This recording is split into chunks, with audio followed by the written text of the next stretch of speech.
আমি আপনাদেরকে সেই হাইওয়ে রোডের ভিউটি আমি আপনাদেরকে একটু দেখানোর চেষ্টা করছি। হ্যালো ভিউয়ার্স, আসসালামু আলাইকুম। আমি এখন বাইকে রয়েছি আর আমার সাথে রয়েছে আমার স্কুল লাইফের ফ্রেন্ড বেস্ট ফ্রেন্ড ঋতু।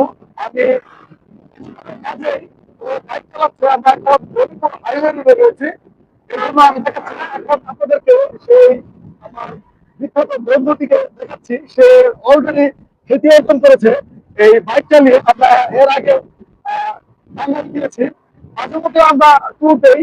তো আজকে আমি এই হাইওয়ে জয়পুর হাইওয়ে রুট দিয়ে আমি যাচ্ছি হচ্ছে ঋতুর নির্মাণাধীন হাসপাতাল ভিজিট করতে। দ্রুতই দোয়া করবেন ঋতুর জন্য যেন হাসপাতালটা খুব দ্রুতই চালু করতে পারে।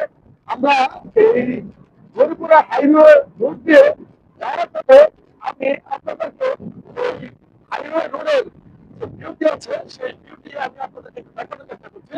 কারণ হচ্ছে এই হরিপুর হাইওয়ে রোডে আসলে আপনি একটা জিনিস পাবেন, সেটা হচ্ছে যে দুই পাশে রাস্তার দুপাশে একটা সবুজের সমারোহ এবং একটা গ্রামীণ পরিবেশ। রাস্তার দুপাশে যে গাছগুলোতে সারি সারি ভাবে রয়েছে, সবুজের একটা দেয়ালের মতো। আপনি এই রোডে আসলে যখন বাইকে যাবেন তখন এই যে সবুজের একটা সৌন্দর্য, পাশাপাশি হচ্ছে একটা বাতাস, আমরা সৃষ্টি একটা বাতাস, আর হচ্ছে একটা অ্যাডভেঞ্চার একটা মোমেন্ট, সব মিলিয়ে হচ্ছে যে আপনি অন্যরকম একটা পরিবেশে চলে যেতে পারবেন। তো আমি আপনাদেরকে সেই হাইওয়ে রোডের ভিউটি আমি আপনাদেরকে একটু দেখানোর চেষ্টা করছি। আপনারা আমার সাথে সাথে চলুন। আর এই হাইওয়ে রোডে যাওয়ার সময় অবশ্যই আপনারা একটু সতর্কতা অবলম্বন করবেন বাইকে। আমরা খুব সতর্ক হতে যাচ্ছি। আল্লাহ ভরসা, সবাই আমাদের জন্য দোয়া করবে। আল্লাহ হাফেজ, আসসালামু আলাইকুম।